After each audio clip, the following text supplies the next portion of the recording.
मित्रों, आपको पता है वेस्ट मैनेजमेंट की जो इंडस्ट्री है वो सबसे अंडररेटेड इंडस्ट्री में मानी जाती है। लगभग 2.4 बिलियन डॉलर्स का बिजनेस वेस्ट मैनेजमेंट से आता है और जैसे जैसे कंज्यूमर समझदार होता जा रहा है और एनवायरमेंटल फैक्टर्स उसको अफेक्ट करने लगे तो ये वेस्ट मैनेजमेंट का जो कॉन्सेप्ट है वो और आगे जाता जा रहा है। रिसर्च के अकॉर्डिंग वेस्ट मैनेजमेंट का जो बिजनेस है इंडिया के अंदर एक्सपेक्टेशन है कि 14 बिलियन डॉलर्स को पार कर देगा 2026 तक, जहाँ पर लोग इसका इस्तेमाल करते हैं कलेक्शन में, ट्रांसपोर्टेशन में, डिस्पोजल में और रिसाइकलिंग और रिकवर में भी, और बनाते हैं उससे एक अच्छा खासा प्रॉफिट। क्योंकि भैया वो सामान जो वेस्ट हो चुका है उसकी वैल्यू निल है और आप जब उसे बेचते हो तो वो वैल्यूएबल प्रोडक्ट के रूप में बेचते हो। तो अब लोग समझने लगे हैं कि ये एक प्रॉफिटेबल बिजनेस है। और इस वीडियो में मैं आपको 4 आइडियाज दूंगा, उसके साथ साथ ये भी बता दूंगा कि कितना कॉस्ट आपको लगेगी और मार्केट कैसे कर सकते हैं उसे। लेकिन उससे पहले अगर नए आए हो इस चैनल पे तो सब्सक्राइब कर लो, बेल आइकन दबा दो। बाकी अगर और ज्यादा हमें सपोर्ट करना चाहते हो तो थैंक्स का बटन है नीचे, वैसे वो ऑप्शनल है। चलो जी, तो आगे बढ़ते हैं। तो ये जानना हमें जरूरी है कि कौन सा रिसाइकलिंग बिजनेस के अंदर हम जाना चाहते हैं। जी हाँ, बहुत से लोग तो इसी में कंफ्यूज हो जाते हैं। उनको लगता है वेस्ट मैनेजमेंट का मतलब है चीजों को सस्टेनेबल बनाना लोगों के लिए और एनवायरमेंटल फ्रेंडली। बस इसी 2 टर्म में वो उलझते रह जाते हैं। वेस्ट मैनेजमेंट जो होती है वो 5 तरीके की होती है, जिसमें सबसे पॉपुलर होती है रिसाइकलिंग। दूसरे में आता है इंसिनरेशन, जहाँ पर जो डिस्पोजल होता है उसको बर्न किया जाता है और थर्मल ट्रीटमेंट दिया जाता है और उस थर्मल ट्रीटमेंट से वो प्रोडक्शन कर पाते हैं। तीसरा आता है लैंडफिल। ये भी बहुत पॉपुलर वेस्ट मैनेजमेंट सिस्टम में से एक है दुनिया के अंदर, जहाँ पर लोग कलेक्ट करते हैं, ट्रांसपोर्ट करते हैं और डिस्पोजल करते हैं अपने वेस्ट को जमीन के अंदर। और ये वन ऑफ द डेंजरस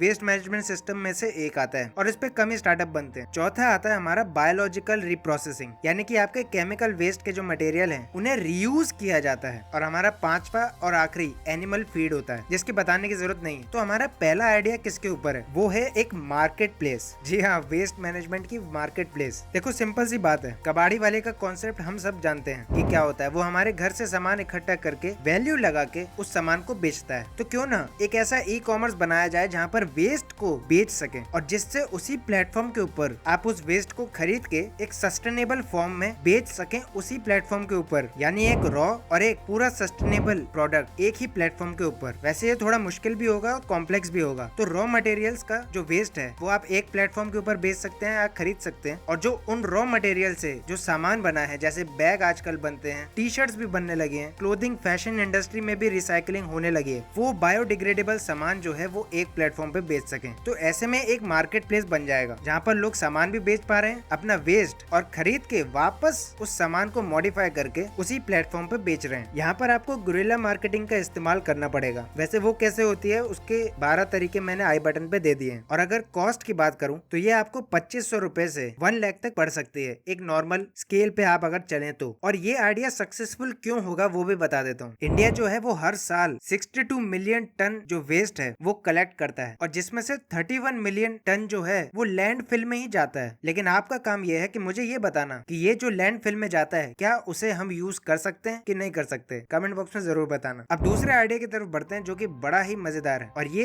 एक स्टार्टअप करता भी है इंडिया के अंदर, प्लांटेबल गुड्स। देखो यार, अगर आप वेस्ट मैनेजमेंट का कोई स्टार्टअप खोलने जा रहे हो ना, तो आपको एक बात जरूर ध्यान में रखनी चाहिए कि आप सस्टेनेबल तो बना रहे हो, एनवायरमेंट फ्रेंडली भी बना रहे हो, लेकिन उसका इस्तेमाल जो है वो हम डेली फॉर्म में कर सकें। अब ऐसे में निकल के आया था एक स्टार्टअप इंडिया के अंदर, पेपा। अगर नाम सुना है तो लाइक जरूर कर देना। पेपा जो है वो एक ऐसा कॉन्सेप्ट लेके आया जहाँ पर pencils, newspaper, cards, calendars, wrist bands को आप प्लांट कर सकते थे यूज करने के बाद, यानी कि वो चीजें प्लांटेबल बनाता था और एक सस्टेनेबल स्टेशनरी और पैकेजिंग सॉल्यूशन ये प्रोवाइड करता है। और वर्ल्ड के 250 ब्रांड्स इनके साथ काम करते हैं, जहाँ पर रेमंड, शाओमी, ताज, TCS, टेडेक्स, ये कुछ नाम है। अब ये काम कैसे करता है? ये ऐसी पेंसिल बनाता है जहाँ पर सीड उस पेंसिल के अंदर रहता है, ना कि ग्रेफाइट की लीड। तो यानी आप उस पेंसिल को यूज करने के बाद बो भी सकते हो। ऐसे ही ये कार्ड्स भी बनाता है, कार्डबोर्ड पीसेस भी बनाता है, इवन मास्क भी बना चुका है। जहाँ पर एक संडे एडिशन न्यूज़पेपर के लिए 75,000 पेड़ों को काटा जाता है, उस प्रॉब्लम का ये सोल्यूशन फाइंड आउट करते हैं। यानी ये ऑर्गेनिक फार्मिंग से ये सब कर पाते हैं, जहाँ पर न्यूज़पेपर, कॉटन श्रेड्स और कुछ पोस्ट कंज्यूमर लैंडफिल वेस्ट को मिला के ये ऐसा बायोडिग्रेडेबल प्रोडक्ट बनाते हैं। और ये कॉन्सेप्ट इसलिए भी अच्छा है क्योंकि ये एनवायरमेंटल भी है। तो सिंपली आप जो पेपर, पेंसिल इस्तेमाल कर रहे हो उसे प्लांट करो। वैसे अगर ये आइडिया अच्छा लगा तो एक लाइक जरूर बनता है। बढ़ते हैं अपने तीसरे आइडिया की तरफ, वेस्ट पैकेजिंग फर्म। अब ये वेस्ट पैकेजिंग फर्म है क्या? अब देखो, जैसा कि हमने एग्जांपल लिया पेपा का, वो पैकेजिंग इंडस्ट्री में भी काम करता है। और अब जो इंडिया ये आगे बढ़ेगा वो पैकेजिंग फ्रेंडली भी होने वाला है, वो भी इकोलॉजिकल वे में, क्योंकि बहुत से ब्रांड्स अब समझ चुके हैं कि एनवायरमेंटल फ्रेंडली पैकेजिंग कितनी इंपॉर्टेंट है। एक तो उनका ब्रांड अच्छे से एस्टेब्लिश हो पाता है, ऊपर से उनके पास एक यूनिकनेस रहती है। तो वहाँ ब्रांड्स को जरूरत पड़ती है कि वो